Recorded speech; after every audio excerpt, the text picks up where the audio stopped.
Hernández.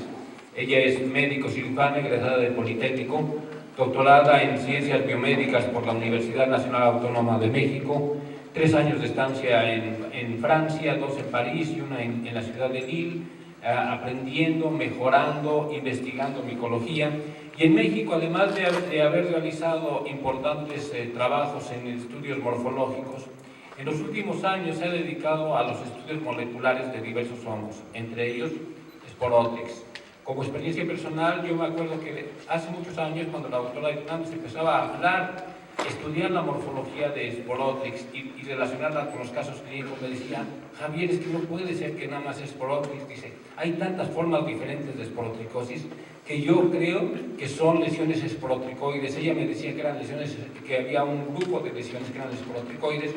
Y años después Marimón le dio la razón. Marimón en España tenía recursos para tipificar genéticamente muchas especies tenía los recursos para hacer tipificación genética y publicó un trabajo importante respecto a las especies de Sporotrix.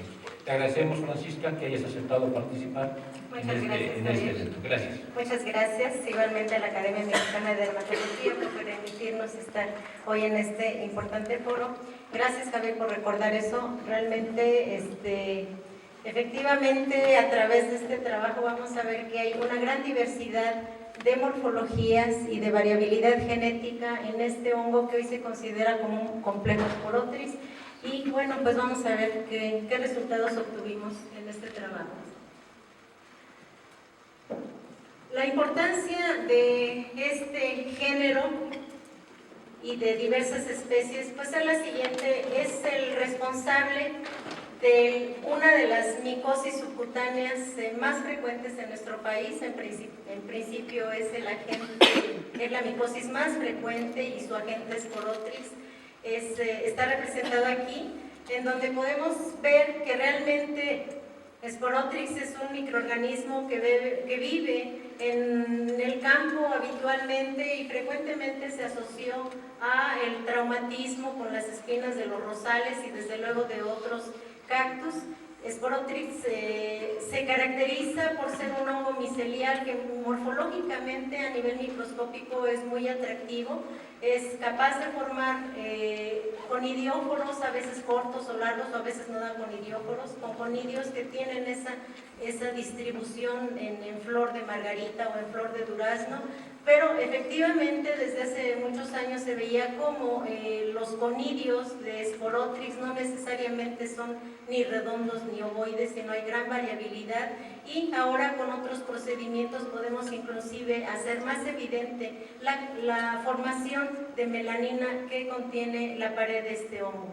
Sporotrix es causante, les decía, de la micosis subcutánea más frecuente en México, y desde luego cuando tiene una forma linfangítica, pues es relativamente fácil de identificar desde el punto de vista clínico. Sin embargo, hay otras formas que son más difíciles, y solamente a través del estudio micológico, que en este caso consiste en el examen directo de las estructuras o del material biológico que se recupera de estas lesiones, se pueden poner en evidencia esas estructuras celulares tan especiales en esta micosis. Desde luego, el cuerpo asteroide es otra estructura que eventualmente se pueden encontrar en las lesiones, pero no siempre.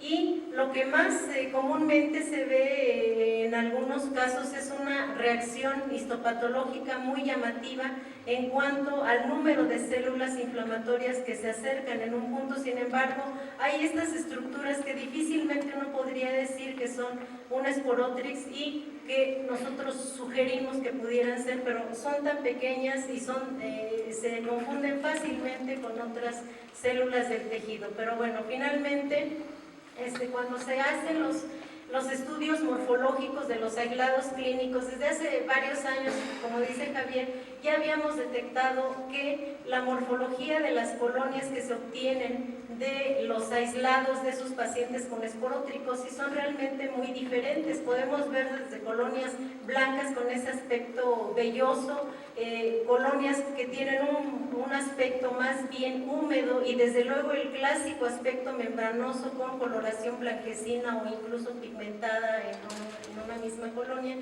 Pero desde el punto de vista morfológico podemos ver que independientemente de que no podamos atribuirle una especie a estos microorganismos, definitivamente sí veíamos que eran diferentes. En un primer estudio utilizamos un marcador molecular que era la secuenciación de un fragmento del dominio D1, D2 de Sporotrix y haciendo la clasificación o la interpretación filogenética, esta morfología la veíamos asociada a un clado que es Sporotrix schenki, lo mismo que esta, aunque obviamente aquí hay conidios triangulares pigmentados que han sido descritos de manera tradicional en los aislados de Sporotrix, pero también de esos mismos o de otros pacientes que tenían una infección catalogada como esporotricosis, se podían identificar hongos que morfológicamente eran muy diferentes y utilizando el marcador molecular de D1, D2 caía dentro del clado de Ophiostoma, que durante muchos años se pensó que podía ser la forma sexual de Sporotrix. En un grupo de aislados que estudiamos por ese procedimiento, utilizando ese marcador, utilizamos diferentes aislados. Los que están en verde corresponden a aislados de plantas y los que están en color magenta están aquí, que habían sido aislados de suelo y metimos unos cuantos aislados clínicos que están ahí distribuidos. Y podemos ver que a través de este estudio se formaban diferentes clados que abordaban a Sporotrix schenki, pero aquí estaban agrupados tanto los aislados de plantas como de suelo y clínicos, y además aparecía un clado que estaba asociado a Ophiostoma, pero igualmente había una distribución amplia y había un tercer clado que correspondía a Endomyces scopularum e igualmente la diversidad era grande. Entonces, pues lo que concluimos aquí fue que realmente no era factible poder diferenciar a estos organismos y de hecho, pues en algún momento estábamos como muy contentos de haber podido identificar que de los pacientes se podían aislar diferentes especies que no necesariamente eran Sporotrix schenki. Y teníamos incluso una morfología macro y micro muy diferente. Pueden ustedes apreciar que aquí las morfologías de lo que los aislados que habían sido obtenidos de pacientes pues eran diferentes y sin embargo pues todos estaban clasificados como Sporotrix schenki. Efectivamente, años después aparecen los trabajos de Marimón y colaboradores, en donde a través de sus estudios moleculares establece que en este grupo de Sporotrix schenki tenía por lo menos 6 especies filogenéticas y que eran prevalentes en diferentes regiones geográficas. Al siguiente año es cuando aparece ahora sí la definición de diferentes especies y en donde ella propone a Sporotrix brasiliensis, globosa y mexicana como 3 nuevas especies además de Sporotrix schenki. Desde luego ella utilizó un procedimiento diferente, además del estudio morfológico, estudió el gen de la calmodulina, el gen de la quitin sintetasa y el gen de la beta-tubulina para poder llegar a estas conclusiones. En un trabajo de revisión está establecido la frecuencia o el número de especies que hay hasta hoy estudiados y por ejemplo en el caso de Sporotrix schenki, de Sporotrix brasiliensis, es una especie que generalmente se ha reportado en Brasil, a Sporotrix globosa, que se sabe que está distribuido prácticamente en todo el mundo.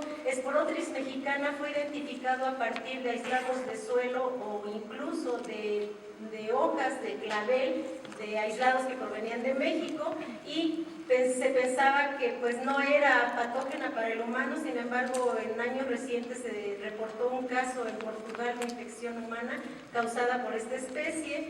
En el caso de Sporotrix luriei, se sabe que eventualmente puede comportarse como patógeno en el humano y también Sporotrix cianeses, aunque lana aislado tanto de sangre como de piel, los autores consideran que podría ser realmente avirulenta.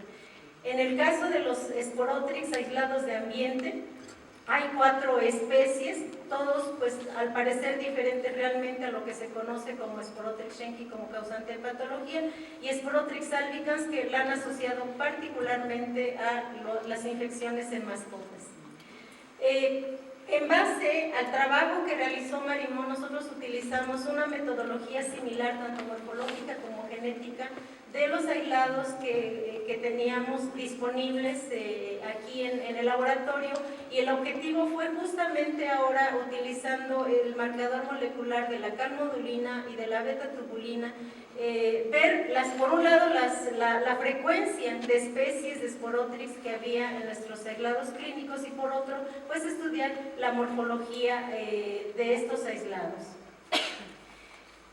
Se utilizaron o se estudiaron 63 aislados, además de un aislado que originalmente se había adquirido como Sporotrix schenki. A todos esos aislados se les realizó la extracción de ADN y se realizó un PCR para amplificar un fragmento del gen de la calmodulina y de la beta-tubulina. Se procedió a secuenciar ese fragmento y hacer el análisis de la secuencia respectiva. Se estudió la morfología, tanto macro como micro. La macro, cultivando al hongo en agar papa dextrosa, incubada durante 21 días a 30 grados. La morfología microscópica se realizó en agar harina de maíz a 30 grados, igualmente en este caso 12 días, y en todos los aislados se procedió a verificar la transformación a levadura, incubando el aislado en caldo VHI a 37 grados. Para el análisis filogenético, obviamente, se realizó una serie de programas y de algoritmos específicos para hacer este tipo de análisis. Se hizo edición de secuencias a través de esos programas, el alineamiento, el análisis de máxima parsimonia, se obtuvieron árboles con censo de mayoría, se determinaron los índices de consistencia y retención. Todos los soportes fueron evaluados por este Bootstrap, y además se realizaron la edición de árboles a través del programa. Respecto a los aislados clínicos, algunos datos epidemiológicos de esos 63 que se trabajaron, la mayoría provenía de formas de esporotricosis linfocutánea.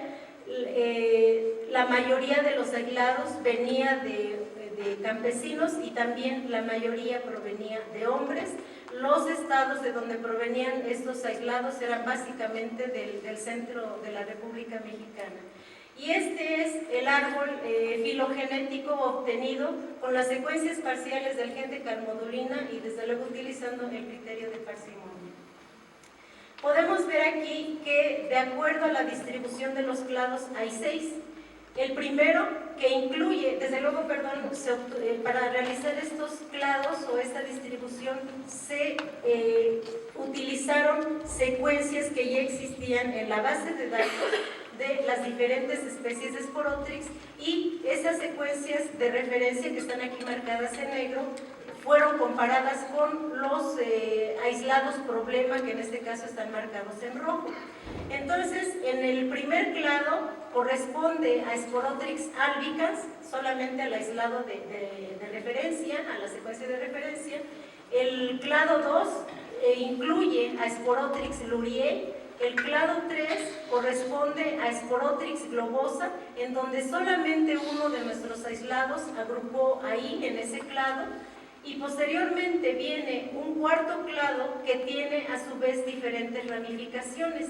Una primera ramificación que incluye solamente aislados de referencia de Sporotrix schenki, un segundo aislado en el que existe la gran mayoría de los aislados problema que estudiamos, Un siguiente tiene otro grupo de aislados problema y posteriormente tenemos otra rama que incluye a un buen número de los aislados de Sporotris Schenki. Entonces, este cuarto clado está incluyendo a todos o a la mayoría de los aislados y que en principio fueron definidos como Sporotris Schenki, aunque como pueden ver hay una gran diversidad entre ellos. El quinto clado agrupó a las secuencias de referencia de Sporotris brasiliensis y aquí se incluyó, o aquí cayó más bien, la secuencia del aislado que previamente les comenté que había sido adquirido como Sporotris Schenki en la colección ATCC. Y el sexto clado incluye a las secuencias de referencia de Sporotris mexicana. El mismo análisis se hizo, pero para el gen de la beta-tubulina, y no me voy a detener en dar el detalle, pero pueden ustedes apreciar que prácticamente hay los mismos, solamente que aquí hay solo 5 clados. ¿Por qué? Porque para Sporotris luriei no existe en la base de datos una secuencia para Sporotris luriei, y entonces se eliminó ese grupo, no existe. Sin embargo, el resto de aislados sigue siendo el mismo. E igualmente en este árbol para construir este árbol se utilizaron las secuencias concatenadas para ambos genes, es decir, para el gen de la calmodulina y de la beta-tubulina. Y nuevamente la distribución es bastante similar y nuevamente se elimina a Sporotris luriei por el hecho de que la secuencia no existe en la base de datos para una cepa de referencia.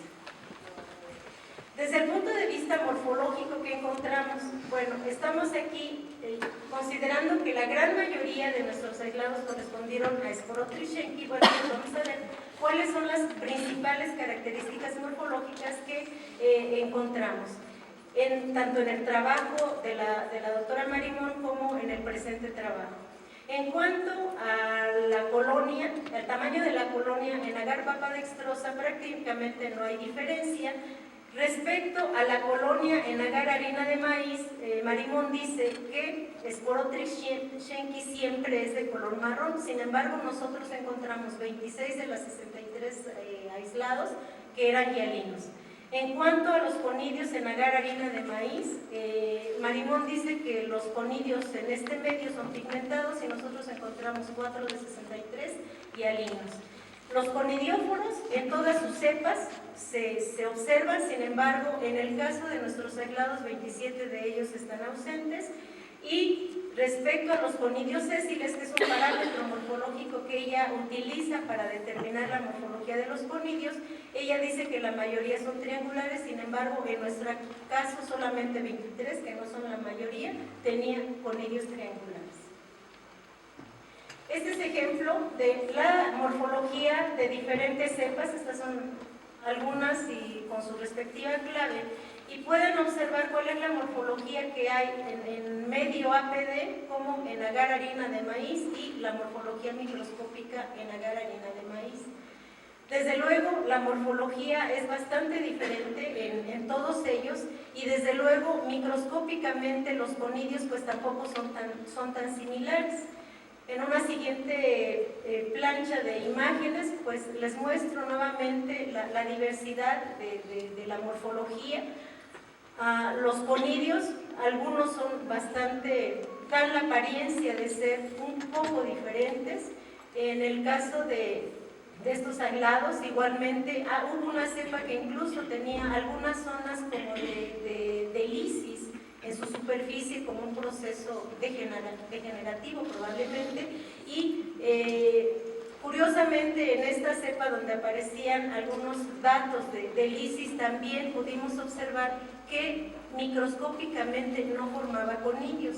Revisando los datos de las cepas, pudimos ver que esta cepa era de las que al parecer tenía más tiempo en colección, puesto que muchos de los aislados aquí fueron obtenidos de diferentes colecciones.